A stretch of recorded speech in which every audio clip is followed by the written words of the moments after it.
tetap menjembatani masyarakat yang sudah menjadi tradisi tadi, supaya tidak sampai pada tahap memberikan mudarat yang terlampau jauh, tetapi juga tidak menghapus secara mutlak kebahagiaan masyarakat. Makanya yang diharamkan jika sampai merusak.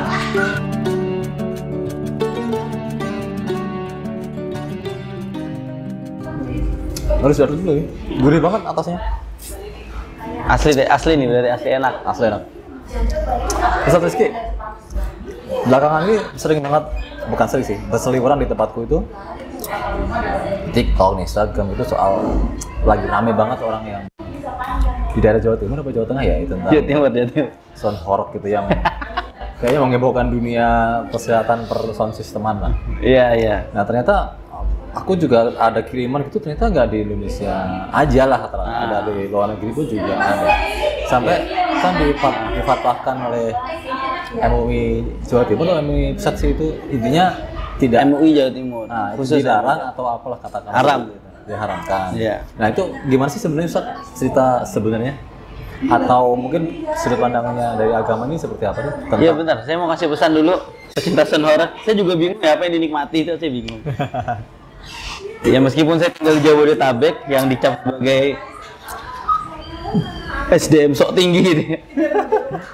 Tapi secara penikmatan seni saja kayaknya kurang apa ya, kayak banyak dentumnya saja gitu. Saya bingung juga kalau dinikmati sisi mananya gitu. Oke. Yang kedua tentu saya nggak tahu juga apa ini ada langsung hanya di Indonesia atau ada unsur dari India, itu nggak tahu, karena saya tidak pernah menyangka akan ada show seperti ini yang akan dinikmati banyak orang gitu. Karena saya pikir konser-konser sudah lumayan lebih baik gitu ya, kayak soundnya tuh bagus gitu, nggak kemeresek gitu ya. Nah, selanjutnya kalau dalam sisi pandangan agama tentu kami setuju dengan MUI gitu. Dengan Majelis Ulama Indonesia kita setuju bahwa banyak sekali kemudaratan yang timbul dari sonorak itu. Terlebih lagi nih kita tidak memperdebatkan hukumnya musik. Oke. Hukum musik saja sebenarnya kan ikhtilaf. Ada perbedaan, ada yang mengharamkan, ada yang membolehkan. Tetapi begini sebetulnya, setiap hukum yang dikeluarkan atau fatwa yang dikeluarkan, itu saya pastikan ulama sudah berembuk, sudah bermusyawarah, dan sudah benar-benar memenuhi unsur ijtihad, Mas Agung. Oh, banyak orang di sana yang terlibat. Banyak yang terlibat, bahkan banyak sisi keilmuan yang terlibat juga. Sehingga ijtihad itu definisinya adalah badlu wus'in fi naili hukmin. Dia betul-betul bekerja keras, bekerja sangat keras untuk menghasilkan sebuah produk hukum. Oke, artinya nggak sembarangan. Nggak sembarangan. Melalui munadharah, perdebatan, lalu riset, sehingga baru dikeluarkan. Mengapa demikian? Karena ketika sesuatu itu sudah difatwakan, maka dia berimplikasi pada hukum. Misalkan, kalau kita mengatakan musik itu haram, ya, maka haram itu konsekuensinya adalah ma yusabu ala tarkih wa yu'aqabu ala fi'li. Berpahala jika meninggalkan, berdosa jika dilakukan. Sehingga apa bentuknya kalau kita berkaitan dengan musik, maka kita akan berdosa. Itu efeknya kalau diharamkan. Sehingga ada yang tidak mengharamkan. Nah, kalau sudah sound horror diharamkan, maka efeknya sesuatu yang terlibat di sana itu akan berdosa. Sesuatu yang terlibat di sana. Iya, yang nyusunnya, yang bikin acaranya dan sebagainya. Tetapi ternyata ketika saya cek di keputusan MUI yang ada itu adalah bahwa yang diharamkan jika sampai merusak. Oke. Kan yang terjadi ada yang sampai gentengnya jebol, plafonnya jatuh gitu ya. Atau ketika perjalanannya dia truknya nggak muat di jalan, lalu yang bukannya truknya mundur atau nggak jadi masuk, tapi malah sesuatu yang di jalan itu yang dihantam. Nah, itu yang haram seperti itu ternyata. Jadi sebetulnya jika pengalokasian sonorok ini pada masih hal yang normal dan berdampak positif, itu masih diperbolehkan dan tidak merusak tentunya. Karena begini Mas Agung, paling sederhana saja, Rasul itu pernah menyampaikan aqtahu thariqo haqqo. Ketika kita nongkrong di pinggir jalan, ya, aslinya fungsi dari jalan itu kan ya memang untuk transportasi, untuk transportasi, untuk mobilitas orang-orang yang melewati itu. Boleh nggak kita duduk-duduk di jalan? Ya boleh di pinggir, tetapi syaratnya a'tahu thariqo haqqo, berikan hak kepada orang yang memang punya punya hak untuk menggunakan jalan. Ya misalkan dalam hal ini lebih umum lagi, misalkan kita buka stand dagangan tapi stand dagangannya nutupin jalan, itu haram. Tidak boleh karena mengganggu penggunaan jalan gitu. Oke. Atau misalkan kalau ini opini pribadi saya yang cukup subjektif sebagai orang yang sering nyetir mobil ya. Saya paling nggak seneng misalkan ada orang di jalur kencang di kanan tapi pelan bawa mobil. Iya. Itu tergolong zolim itu. Ya, harusnya di kiri sih. Harusnya di kiri. Secara aturan. Iya, secara aturan. Harusnya di kiri, ngapain di kanan. Nah, sama dalam sonrok ini ketika dia merusak, maka dia tidak mengamalkan hadis ini tentu. Yang kedua, ketika ada pernyataan bahwasannya justru semakin rusak semakin dibayar kita. Itu saya nggak tahu. Emang ada seperti itu? Ada pernyataan bahwa kalau misalkan gentengnya roboh itu dia dapat bayaran tambahan. Kalau misalkan ada kaca yang pecah dapat bayaran tambahan. Plus kerusakan itu diganti sama panitia katanya. Cuman saya nggak tahu itu. Artinya posisi yang perlu kita lakukan di sini adalah kita bela pada ranah-ranah yang memang bisa dibela, dalam artian tetap itu sebuah karya. Iya, itu karya, betul. Tetapi tidak sampai merusak dong. Ya. Jadi la yudraku kullu. Kalau andikan masalahnya tidak bisa tercapai 100%, setidaknya tidak kita tinggalkan 100%. Ya.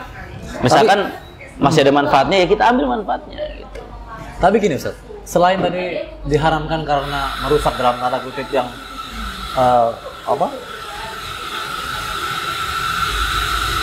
Tentang itu bukan bahasanya. Oke.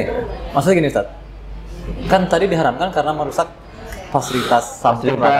Iya. Apakah tidak ada gini, cara berpikirnya itu bukan cuma fasilitasnya aja yang rusak, mungkin ada sesuatu yang bisa contoh bagaimana dengan alat pendengaran kita, telinga ini kan ada batas. Jelas. Ada batas. Jelas. Apa sih namanya, kemampuan untuk mendengar something lah katakan. Iya, jelas. Jadi tentu itu pasti masuk. Kenapa? Karena salah satu pertimbangan dalam pengambilan fatwa itu mesti ada yang namanya maqasidus syariah atau tujuan pensyariatan. Nah, tujuan pensyariatan di antara 5 itu adalah salah satunya hifzun nafas, menjaga diri. Ya, menjaga diri tentu menjaga pendengaran, menjaga penglihatan, menjaga fisik kita, itu pasti jadi pertimbangan. Nah, artinya dari sisi di sini nggak ada perdebatan sebenarnya. Iya, kalau dari sisi merusaknya ya, itu ijma pasti. Betul. Mau siapapun yang membahas pasti akan sepakat. Yang masalah jadi si pengusaha sound horror-nya jadi sebenarnya itu akhirnya bukan melawan sih, tapi artinya merasa usaha dia terganggu dalam tanda kutip. Ya, kalau itu subjektif ya, dia bisa merasa seperti itu ya. Boleh-boleh saja juga merasa itu, tetapi kita tidak boleh mengabaikan apa yang disampaikan oleh ulama. Itu sih sebetulnya. Ya. Tapi gini, sisi lain gini, Ustaz.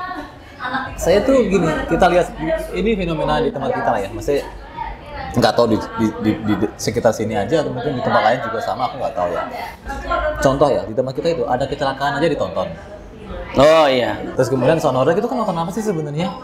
Kan nggak ada penyanyi, nggak ada, cuma orang ini ada soundnya doang dinyalain katakanlah. Terus kemudian di tengah yang dekat kita itu apa sih namanya yang viral tentang bus yang telolet om. Itu setiap sore itu ramai banget anak-anak itu cuma nungguin bus itu lewat, disyutingin, di apa segala macam, dikontenin segala macam. Itu benar terjadi gitu. Iya, sebetulnya itu secara psikologis memang manusia senang ikut-ikutan. Jadi karakteristik orang itu ada yang sebagai trendsetter, pembuat tren, ada follower, ada pengikut. Kebanyakan pun memang kadang ketika ada rame-rame mereka datang ngelihat. Kalau dia tertarik dia pulang, kalau nggak tertarik dia pulang. Kalau tertarik dia lanjut biasa. Nah, persoalannya kadang orang bisa berlanjut bertahan situ karena ada temennya yang bertahan. Sama halnya, saya selalu mengusahakan ketika ada kelas online atau saya ikuti pelatihan dan sebagainya, kalau di jadwal tertulis jam 8 start, yang datang baru 5 orang, itu tetap saya start. Kenapa? Karena kalau sudah di start, orang yang dulu akan masuk. Tapi kalau kita nungguin di luar, nungguin terus. Waktu itu lebih ke tabiat ya? Atau ikut-ikutan saja, atau kalau istilah zaman sekarang itu fear out of missing moment ya, FOMO. FOMO. Oh. FOMO, ikut-ikutan, jadi pengen ini, pengen itu, ikut-ikutan, pengen ini, pengen itu. Akhirnya itu menjadi sesuatu yang digandrungi, karena kan satu orang biasanya bisa mengajak berapa orang. Itu sebenarnya sekaligus pelajaran untuk kita jika influencing itu penting banget. Nah, aku mau kasih itu sebenarnya. Jadi gini, maksud aku tuh emang nggak ada cara lain ya untuk apa sih namanya kita ngasih pendidikan yang bagus tentang apa FOMO yang bagus, katakanlah kayak gitu. Influencing itu bagus, tapi nggak semua influencer punya ilmu, Mas. Iya sih. Ya, influencing itu bagus, nggak semua influencer itu punya ilmu. Persoalannya adalah kadang orang ada yang diikuti atau di follow itu karena cantiknya, ada yang karena gantengnya, ada yang karena mungkin lucunya seperti Fajar Set Boy gitu. Iya. Tapi apakah semua tren yang dia keluarkan itu pasti baik? Belum tentu juga. Justru malah akan menimbulkan berbagai macam hal. Misalkan dulu sempat viral Awkarin misalnya. Iya. Atau Yonglek dengan lagunya Gue Ini Anak Nakal, seringkali ngomong kasar, itu kan. Tapi masih batas wajar. Tatoan tapi nggak pakai narkoba dan seterusnya gitu ya. Sehingga dia mengkritisi kalau misalkan orang yang menasihati kebaikan dibilangnya sok suci. Akhirnya menimbulkan dalam lingkup followernya ini, ketika ia dinasihati kebaikan, dia langsung bilang orang yang menasihati itu suci. Nah itu kan kena influencing yang buruk. Nah persoalannya adalah kalau dalam sonorek gini ya pasti ada influencernya, ada yang pasti. ada yang menyuarakannya gitu. Bahkan kan ada yang membela habis-habisan juga. Pasti ada. Nah, tetap menjembatani masyarakat yang sudah menjadi tradisi tadi supaya tidak sampai pada tahap memberikan mudarat yang terlampau jauh, tetapi juga tidak menghapus secara mutlak kebahagiaan masyarakat. Makanya yang diharamkan jika sampai merusak. Yang efeknya itu yang artinya itu berlebihan. Israf itu kan innahu la yuhibbul musrifin. Allah nggak suka sesuatu yang israf, yang berlebihan. Karena setiap sesuatu yang berlebihan itu mesti nggak baik gitu. Nah itu paling. Jadi influencing itu juga butuh ilmu, bahwa karena pada nantinya orang yang menginfluencing atau influencer itu akan diikuti. Pengikutnya itu ada yang pintar, ada yang nggak pintar. Nah, kira-kira seperti itu. Oke. Tapi gini ya, maksud aku, artinya kan itu sebenarnya solusinya kan cuma sederhana ya. Jadi jangan apa ya, yang rusak tadi itu di jalan dan segala macamnya kan. Artinya ketika mereka punya solusi untuk mengecilkan bukan volume sih namanya, medannya apa namanya, area lebarnya dan lain-lain ketika di jalan segala macam, atau mungkin dibagi dua apa sih namanya kapasitasnya, itu kan nggak ada masalah juga berarti sebenarnya. Iya, tapi tetap ya meskipun solusinya sederhana kedengarannya di telinga kita, atau mungkin itu ya udahlah tinggal dikurangi intensitasnya, ya udahlah tinggal jangan masuk desa-desa yang memang jalannya nggak muat. Memang terdengar sederhana, tetapi dalam setiap kesepakatan yang diambil oleh ulama atau bahkan itu perintah Nabi, itu pasti akan selalu ada dua respon. Yang pertama, sami'na wa ata'na.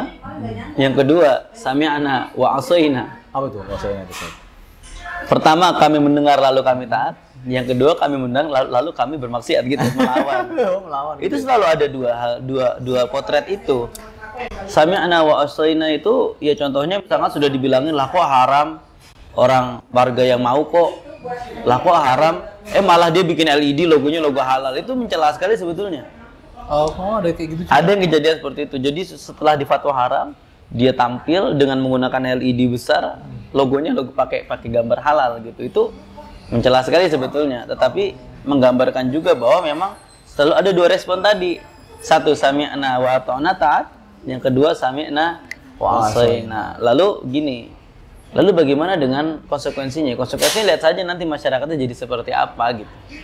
Nanti tinggal diperhatikan saja sambil ngopi gitu ya. Ya semoga pemerintah bisa tegas ya. Artinya tegas itu pasti melindungi rakyatnya yang lebih. Melindungi betul. Dari kerusakan itu sih sebenarnya. Saya cuma khawatir aja generasi kita yang terutama yang anak-anak itu kan nggak bisa susah banget nyegah mereka untuk datang, susah sekali nyegah mereka untuk tidak ikut dan ikut. Tadi Ustadz bilang FOMO tadi ikut-ikutan. Sebanyak sekali ya sisi mudaratnya itu, selain merusak lalu berpengaruh ke tubuh kita juga. Iya. Yang ketiga itu sebetulnya juga menunjukkan keegoisan ya. Keegoisan dalam artian ketika ada mau acara seperti itu, lansia dan anak-anak suruh ngungsi dulu. Iya. Ya apa gitu maksudnya? Itu tidak ada sama sekali faedahnya seperti itu gitu. Faedahnya happy tuh seberapa lama sih kita bertahan happy? Nggak lama kan kita happy. Setelah itu, setelah nonton sonorok misalkan kita happy, enak, asik. Habis itu ingat utang lagi ya sama aja bohong. Habis itu misalkan ingat cicilan lagi sama aja bohong. Lalu yang keempat ada ikhtilat juga kan. Ikhtilat itu bercampurnya laki-laki dan perempuan dalam satu tempat yang sama. Pasti. Nah, itu akan menimbulkan keburukan.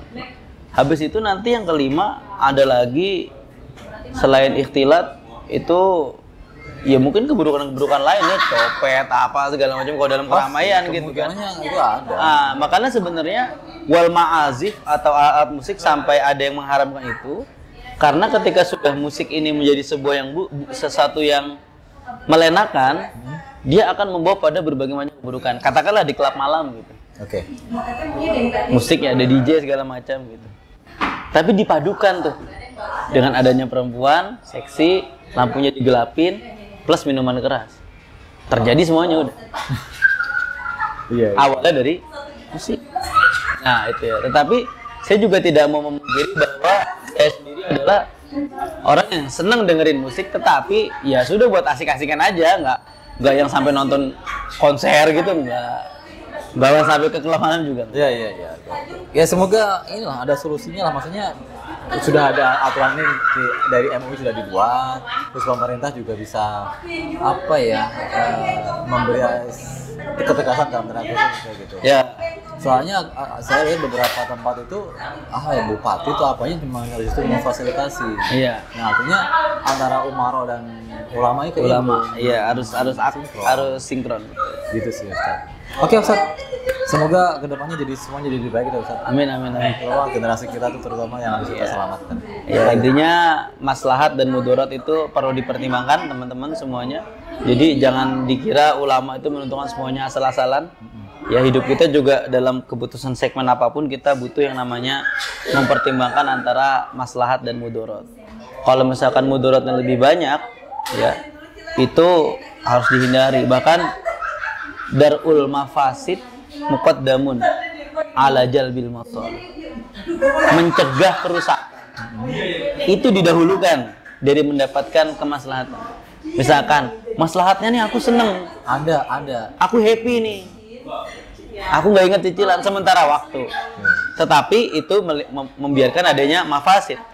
Maka dahulukan dulu darul mafasidnya, cegah dulu keburukannya, baru cari manfaat. Ya kalau misalkan nggak seperti itu, ya akan semuanya sendiri terus. Darul mafasid dulu pokoknya, cegah keburukannya dulu, cegah kerusakannya dulu.